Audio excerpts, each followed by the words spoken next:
E aí, galera? Oi! Pessoal, a aula de hoje a gente vai falar sobre os ácidos nucleicos. Os ácidos nucleicos são as moléculas replicativas, certo? O que quer dizer isso? São as moléculas que conseguem criar cópias dela mesma. Então a gente vai apresentar aí esse assunto que é fantástico, que é pré-requisito aí para vocês, tá? Se darem bem um monte de assuntos, certo? Então, vamos lá, vamos aprender. O que são ácidos nucleicos? São polímeros de nucleotídeo. O que é um nucleotídeo?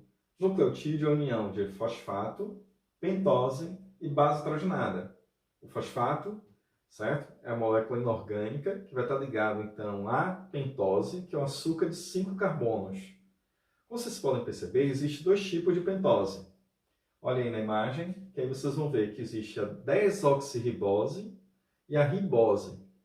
A desoxirribose, ela é a pentose que forma o DNA. Olha o D do DNA, 10-oxirribose. Olha o DNA, ácido 10-oxirribonucleico. Então, o ácido nucleico contém a desoxirribose, que é formado pela desoxirribose. E o RNA, ácido ribonucleico, ou seja, o ácido nucleico que tem a ribose, tá? Na composição do nucleotídeo. Tudo bem? Então, ribose forma o RNA. Reparem que a desoxirribose, a diferença é somente o quê? Um átomo de oxigênio, que está faltando na estrutura da desoxirribose, certo? Então, se a gente olhar a fórmula da ribose, vocês vão ver aí que é C5H10O5, ribose. Já a desoxirribose, a fórmula é C5H10O4, ou seja, faltando um oxigênio, por isso o nome da criatura é desoxirribose. Valeu? O outro componente é a base hidrogenada. Aí as bases hidrogenadas se dividem em dois grupos. As bases púricas ou purinas, elas são representadas por dois anéis de carbono, E as bases pirimídicas ou pirimidinas, certo? Elas são formadas por apenas um anel, tá? Só tem um anel de carbono. Então as bases púricas é a adenina e a guanina. Adenina e guanina, bases púricas. E as pirimídicas ou pirimidinas, aí são três. Aí no caso, a guanina, a cetosina e a uracila, tá? Então, eu faço assim, ó, agência da CUT, AG, a adenina e guanina, púricas, tá? E CUIT, as bases pirimídicas, tudo bem? Bom, já tem diferença entre DNA e RNA? Já. Repare, ó, o DNA ele é uma sequência que vai ter o quê como base hidrogenada? A, T, G e C. Já o RNA ele não tem a timina, certo? No lugar da timina a gente vai encontrar a uracila. Então a diferença entre a base hidrogenada do DNA e RNA é somente uma letra que vai mudar, o T pelo U. O DNA tem um T, ATGC, e no RNA a gente vai encontrar o GC, certo? Quando a gente vai falando do DNA, que é agora, a gente vai entender isso. Então vamos lá, vamos apresentar logo essa estrutura do DNA. O DNA é uma molécula que é formada por duas cadeias, tá? Retorcidas de nucleotídeos, certo?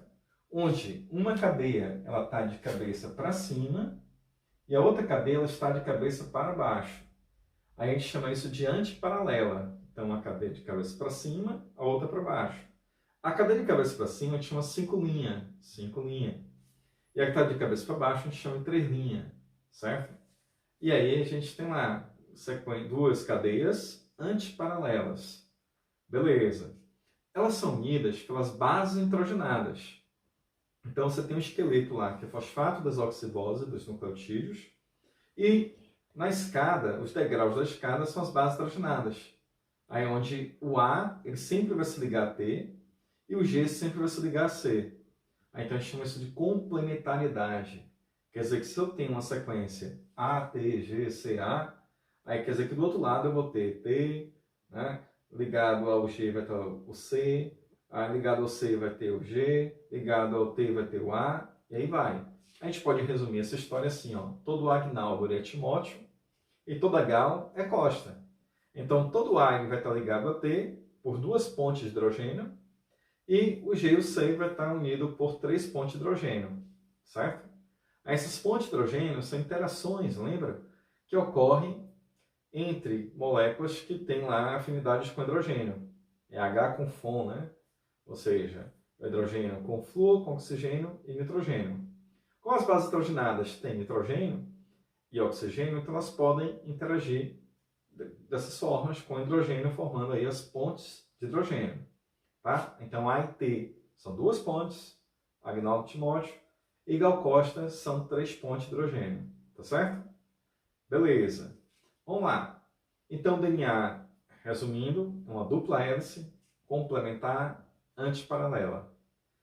Vamos lá. Aprendendo agora sobre o RNA. O RNA é uma cadeia simples de nucleotídeos. Ao invés de 2 cadeias, a gente vai ter somente uma cadeia de nucleotídeos, certo? Onde o açúcar a gente já sabe que é a ribose, e a sequência de bases hidrogenadas, que vai ser a UGC, né? E aí que no lugar do T, o RNA tem quem? O U. Tudo bem? Beleza? Então essa foi aí a estrutura dos ácidos nucleicos, do DNA, do RNA, a parte bioquímica da coisa, certo? Agora a gente vai entender a parte biológica, tudo bem? Então, vamos lá. Então, galera, a gente aprendeu a parte bioquímica e agora entender a parte biológica. Então, DNA e RNA são moléculas replicativas, lembra? Então, o DNA ele vai ser responsável pelo fluxo da informação genética. Esse fluxo funciona assim. O DNA, tá? Ele é a fonte dessa informação e ele vai produzir, então, uma molécula informacional diferente, chamada de RNA. Esse RNA ele vai conter uma mensagem. E essa mensagem é justamente para algo que existe lá no citoplasma das células, chamado de ribossomos poder ler, certo? Então, a gente chama a produção do DNA, do RNA, transcrição. E a produção da proteína, a tradução. Então, o fluxo da informação genética é esse: transcrição, formação do RNA, tradução, a formação da proteína, certo? Quando o DNA se duplica, a gente chama isso então de replicação. Só que a replicação, ela só ocorre em determinado momento da vida da célula, que é quando ela precisa se reproduzir. Então, por isso o DNA é a molécula da hereditariedade. Então, que a gente fala, DNA é a molécula mais importante para a vida, né? Porque todo ser vivo tem que ter DNA. Porque é a partir do DNA que vai existir a reprodução, certo? E essa reprodução, então, acontece graças a quem? A replicação. Então, se alguém perguntar para você, por que o DNA é a molécula mais importante para a vida? Porque é a molécula da hereditariedade, a molécula da reprodução.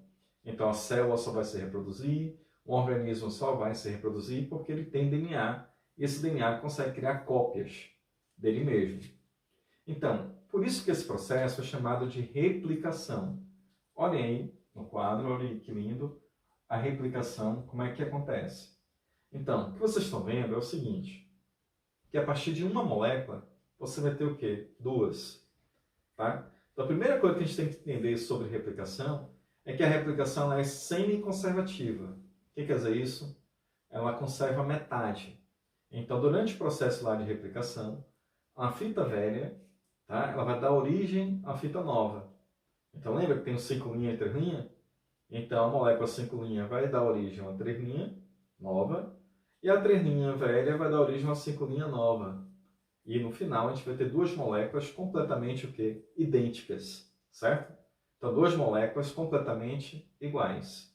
Só que tem um detalhe, né? Ela é semi-conservativa. Então, um pedaço dela, ou um filamento, ele é velho, e o outro filamento, ele é novo, tá? Representado aqui por cores diferentes. Esse filamento velho e filamento novo, para você entender como é que ocorre esse processo de replicação. A segunda coisa que a gente tem que entender é a enzima, a principal enzima desse processo, chama-se DNA polimerase. Então, guarda o nome aí, DNA polimerase. É a enzima que vai fazer a maior parte, ou a parte mais importante desse processo todo aí que a gente está vendo, tá? Que é a replicação. Então, vamos lá. A replicação acontece assim, ó. O primeiro passo ocorre o seguinte, o desenrolamento da hélice. Lembra que o DNA está dobradinho em hélice? Então, tem uma enzima chamada helicase. Essa enzima vem, desenrola o DNA, e aí acontece o quê? Vem outra enzima chamada topoisomerase, quebra as pontes de hidrogênio, e aí vai separando as cadeias, como vocês estão vendo aí. Ao separar as cadeias, aí a DNA polimerase agora ela vai inserindo os nucleotídeos, de um lado para o outro, de um lado para o outro, de um lado para o outro, tá? E aí, dessa forma, vai ocorrendo então, esse processo de replicação. Lindo? Vamos lá. E aí, no final, duas moléculas totalmente iguais, só que uma é velha, a outra é nova. Porque a replicação, qual é a palavrinha mágica? É semi-conservativa. Tá certo? Bom, vamos lá. É através da replicação que ocorre a hereditariedade, reprodução. Mas exatamente aí também que pode ocorrer falhas. Então, quando ocorre uma falha nesse processo de replicação, a gente chama isso de mutação. Tá? É o seguinte, é que esse processo é tão lindo, galera, porém muito rápido. Então, quer dizer que devido à velocidade que isso acontece, pode ocorrer erros. E aí, ó que lindo, mais lindo ainda, existem outras enzimas que fazem o conserto desses erros. Então, caso ocorra um pareamento errado, um A com G, um A com C, um C com T, algo que não é Agnaldo Timóteo Gal Costa, o que é que vai acontecer? Então, as enzimas vão lá, tiram aquela letrinha que está errada e conserta. A gente chama isso de mecanismo de reparo. Ó, mecanismo de reparo. Então, que vai consertar esses erros, certo? E quando não ocorre esse reparo, é que a mutação ela vai se perpetuar. E aí, a gente vai ter uma célula que vai ter um DNA diferente. Então, essa célula diferente no nosso corpo vai representar o que, geralmente? Uma célula mutante, e essa célula mutante geralmente é um câncer, tá? Uma mutação gênica que ocorre no DNA e que geralmente pode ser o câncer, tá? No caso dos gametas, espermatozoide, óvulo, ou seja, nas células que produzem os gametas, chama de célula germinativa, isso significaria produzir um espermatozoide diferente, produzir um óvulo diferente, que tem uma informação genética diferente daquela normal. Resultado dessa história, né? A gente vai ter alguém mutante. Então, o que é essa pessoa mutante? É que tem aquela alteração do DNA que vai levar um RNA diferente, que vai levar, então, a uma proteína diferente. E essa proteína diferente pode ter outra função, né? Ou uma outra propriedade que não é mais aquela esperada. Tudo bem? Valeu! Vamos lá. A segunda coisa que a gente viu aqui é o que? A transcrição. Então, o que é transcrição? Transcrição é quando o DNA ele vai formar o RNA. Então, lá no núcleo das nossas células, ou seja, nas células eucarióticas, né? Então, esse processo vai ocorrer onde? No núcleo. E lá o DNA ele vai ser lido por uma enzima chamada RNA polimerase, certo? E aí essa RNA polimerase vai ser a enzima que vai abrir lá uma determinada sequência do DNA, que a gente chama então de gene, ó, que é o que vocês estão vendo aí, um gene, certo? O gene tem um comecinho lá no DNA e tem um fim. Aí essa enzima RNA polimerase, ela vem ali, abre aquela sequência, certo? Que a gente chama de gênica, sequência gênica ou gene, e aí começa a ler o filamento 3'. Ao ler o filamento 3', o que acontece? Eu estou formando o RNA no sentido 5'. Então, se alguém um dia na sua vida te perguntar qual é o sentido da vida, aí você diz 5', 3'. Por quê? Porque o RNA ele só é produzido nessa sequência 5', 3', porque quem serve de molde para formar o RNA é só o filamento 3'. Tudo bem? Então, o RNA sempre será no sentido 5'. Tudo bem? Vamos lá, então. Galera, então, concentra aqui agora, a parte mais importante. Aí, galera, uma vez que o DNA está aberto, ó, a RNA polimerase começa a inserir os nucleotídeos e aí vai fazendo aquelas inserções de forma complementar. Onde tem A, U. Onde tem G, C. Onde tem C, G. Onde tem T, A. E aí eu vou formando o que? O RNA mensageiro, ou os outros RNAs, que são 3 RNAs. Tá? Não existe só o RNA mensageiro. Existe o RNA ribossômico, que está numa região do núcleo chamada nucleolo, e existe também o RNA transportador. Esse RNA transportador ele é bem interessante, e como vocês podem ver aí na imagem, ele é formado por 4 sítios. E aí, Um sítio mais importante é o de baixo, é o que vocês estão vendo aí na parte de baixo. E esse sítio, então, é chamado de anticódon, é que tem ali o anticódon, tá?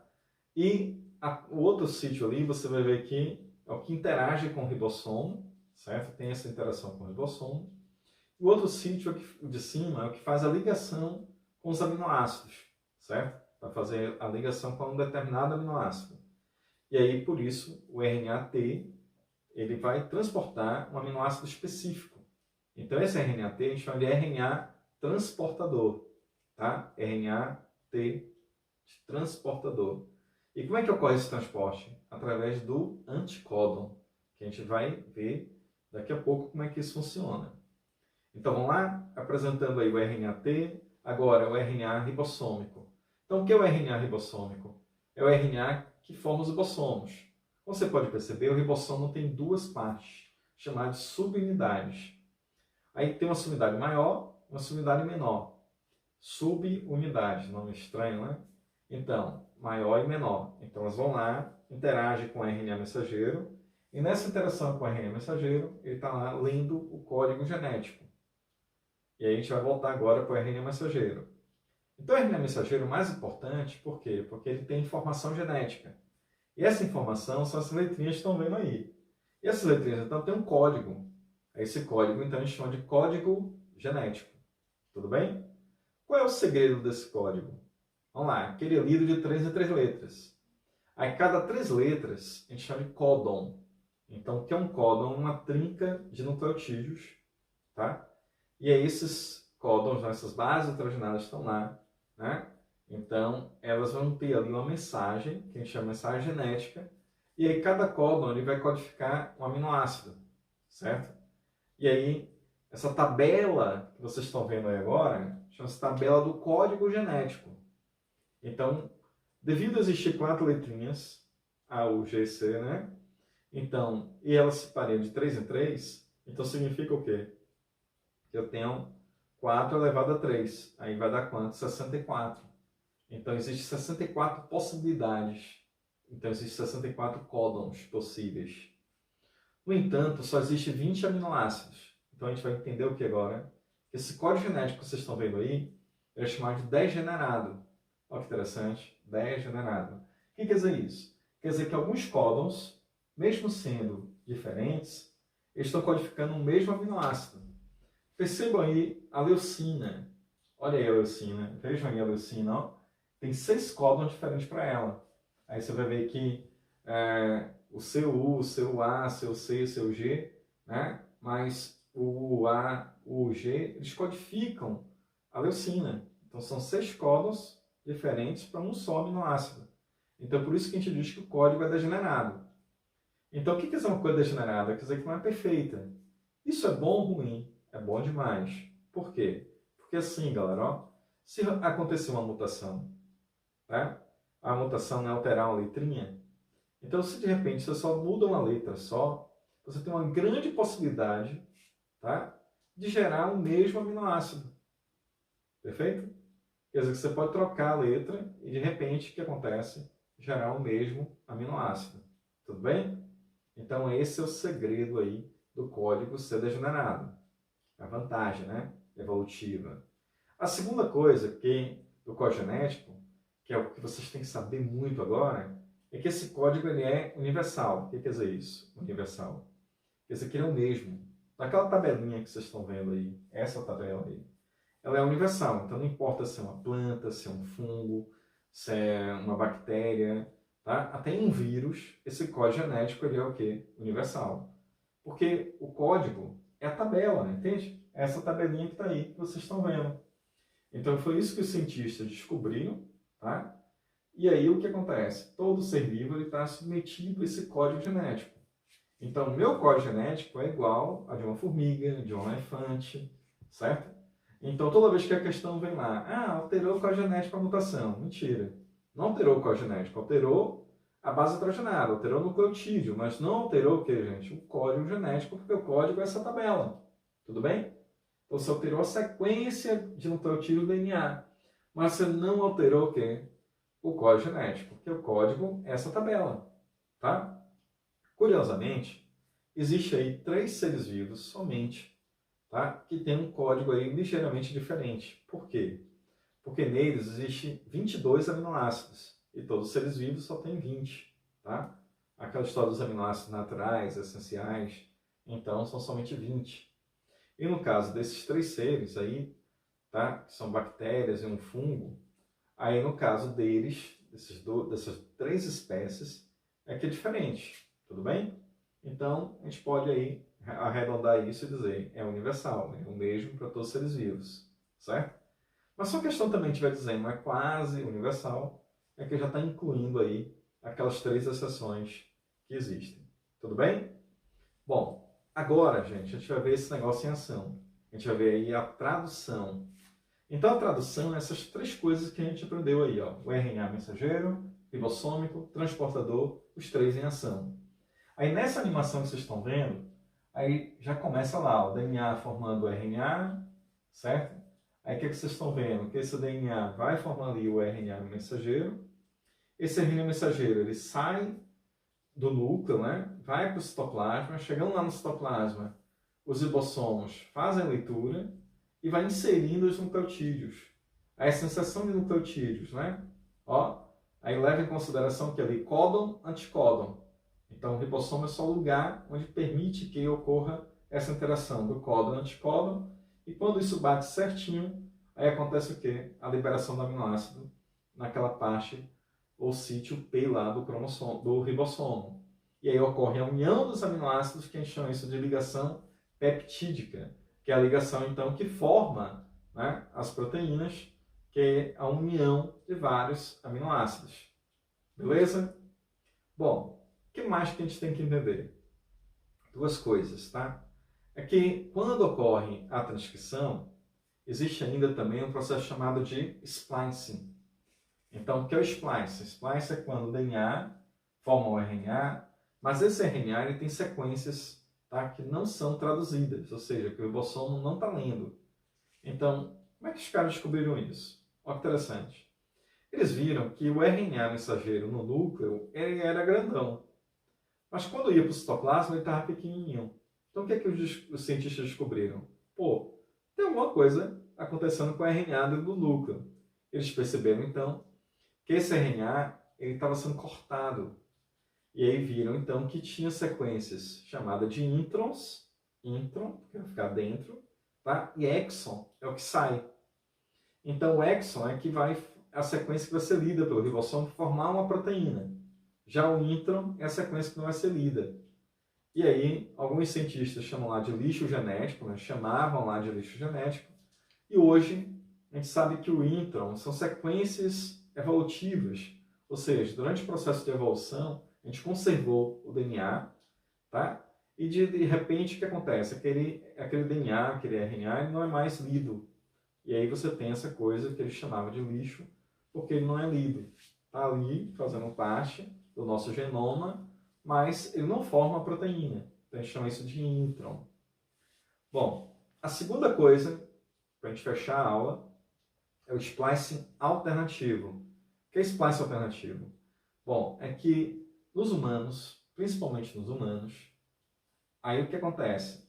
Quando ocorre o splicing, que é a retirada dos introns para formar o exon, né, juntar, os cientistas descobriram, ok, galera, ó, que um gene ele pode produzir vários RNAs. Por que produzir vários RNAs? Vamos lá, vamos tentar entender isso. Porque na hora que eu corto os introns, os exons, na hora de se fundirem, eles podem se fundir de forma diferente. A essa fusão de exon de forma diferente, ela vai acabar formando proteínas diferentes. Então, aquele conceito de que um gene forma uma proteína, para a gente, para os humanos, para o Homo sapiens sapiens, aí isso é um pouco diferente. Então, o único gene, ele pode produzir várias proteínas. E é isso que a gente chama, então, de splice alternativo. Revisando, o que é que a gente tem? Galera, fluxo da informação genética, DNA se duplicando, replicação. Replicação semiconservativa. Enzima, DNA polimerase. Erro na replicação, mutação. Transcrição, formação do RNA.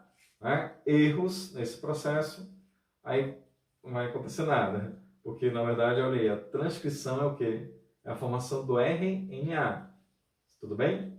Eu formei o RNA, e aí esse RNA agora vai para o citoplasma, para ser lido pelos ribossomos, e aí ocorrer a tradução, que é a síntese proteica. Beleza? Tudo bem? Espero que tenham aprendido. Valeu! Oi!